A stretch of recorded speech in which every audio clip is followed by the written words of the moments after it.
So this is a 2016 Volkswagen Golf R.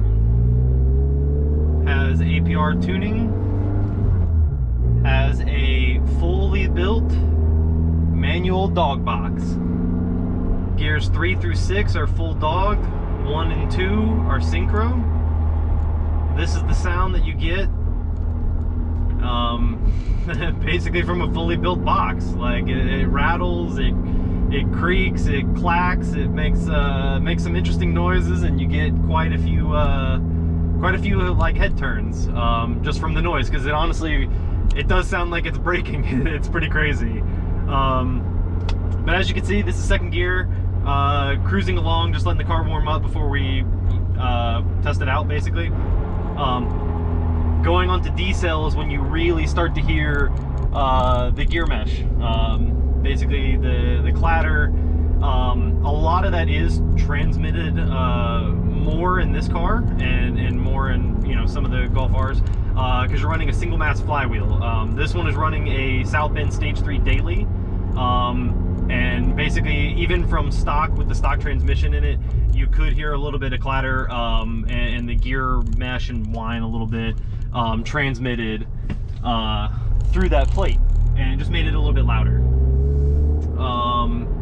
So basically today, I've been trying to realign the shifter linkage just to get it absolutely perfect. This is a brand new built transmission, like I said. It has, let's see, I think we have about 400 miles now, 400 miles in this transmission. Changed the fluid after, let's see, the first 50 miles. So we're on like the second break-in fluid period that I'm doing. This weekend I'll be changing out the fluid. So about 500 miles on that second set of fluid. And then after that, I'll let the fluid ride basically until I don't know, every 8K or so, every 2 oil changes, or just after a really particularly hard track day. But yeah, so just hanging out and idling. You really can't tell a difference in the car. A lot of people are worried about the South Bend clutch chattering on a fully built box. Look, you can't even hear it. So I mean, it's pretty silent. When you click the AC on, hear it a tiny bit more, but I mean, it's not bad whatsoever.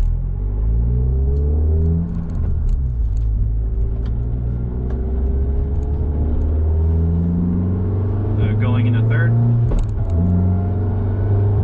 Now you can hear the gear whine.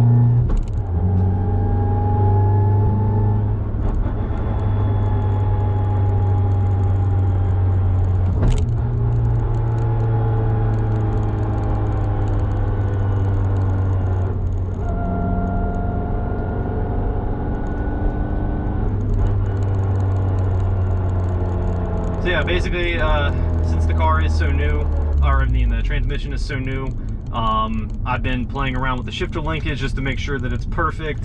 I don't want, the gear selector dragging it all in the gears and wearing them out prematurely.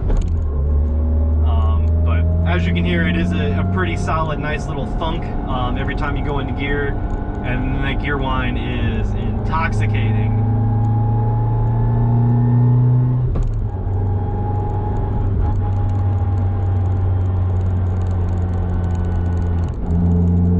Contrary to what a lot of people said, I was told a couple times, like, hey, you're gonna hate a dog box, you can't drive that daily, like, it is so noisy, you have to be angry with it when you shift.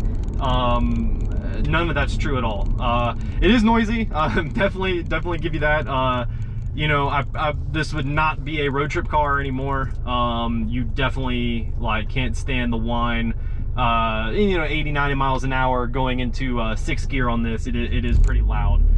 That is another thing. This box does have shorter gearing, or shorter ratios than what the R came with, at least from 3 through 6. 1 and 2 are actually longer than what the R came with, so that does help quite a bit with launching the car, which is pretty cool. So it helps get the car off. And that was always one thing I thought, like, first gear went so quickly when the car was stock, and it was like hard to get the second in time before you're on the rev limiter.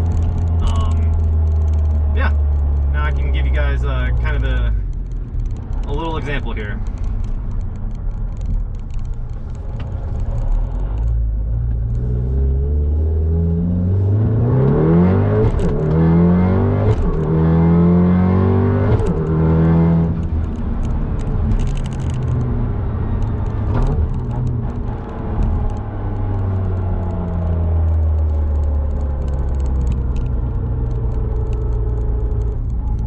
You don't have to be angry with the transmission to get it to shift, not at all. You just can't be slow. You have to be very deliberate with the shift and make sure that you're getting it into that gear and not dragging it, because that is what will make you miss.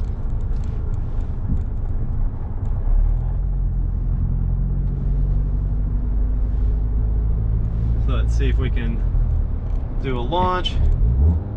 Oh, we got people behind us, never mind. There is a cop back there, so we are going to just cruise along.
I think I found the right shift spot. That last shifter alignment was about right.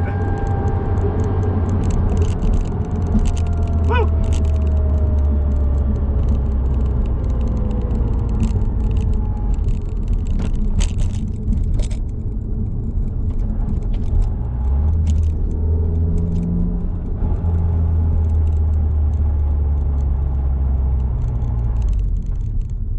Yeah, quick little tutorial of how the trans is working so far.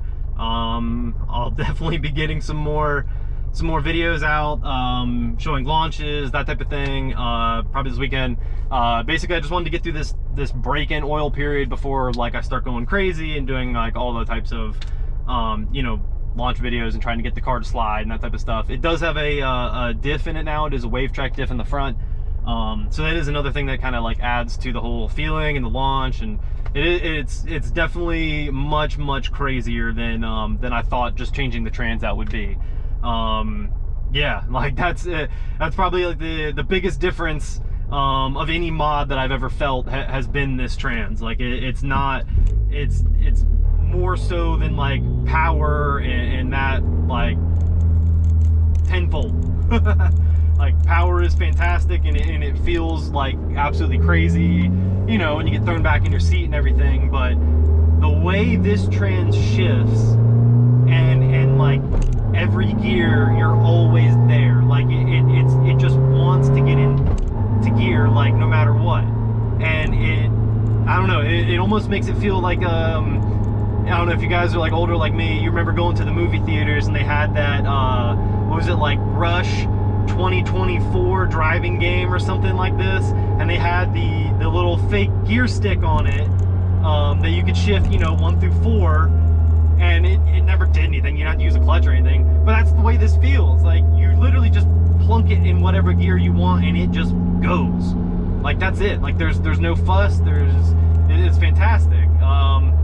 And the best part is you can shift at high RPM no matter what situation the car is in. So that's important for me. If you guys do look at my channel after following Bryce and like watching his stuff, I guess I'm starting to try a YouTube channel. I only have one track video on there now. I have a ton to upload, so I'll be showing you guys what it's like driving a Golf R out on some pretty big tracks. I'm based out in Atlanta, so Road Atlanta is my favorite. That is the one I'll be going to most often. But you'll see Atlanta Motorsports Park, and then we'll get, you know, down south and a couple other places. But for the most part, most of the videos are going to be based around Road Atlanta. So, you know, keeping times and tracking progress and that type of stuff, I'll be doing it there. Yeah, so if you guys do want to check my channel out after seeing this and are interested at all, or just want, you know, I don't know, throw me ideas of what you want to see filmed, or what you want me to tell you about, hit me up. My channel is called Black Cat Racing. Like I said, there's only one video on there right now of a pretty good track day. It was the last one that I was at Road Atlanta, and it's pretty cool. So on that video, I believe I hit my best time to date at Road Atlanta. It was a 144, which is pretty quick for just a stage 2 factory turbo R. That's decently fast. You know, I'm keeping up with the GT350R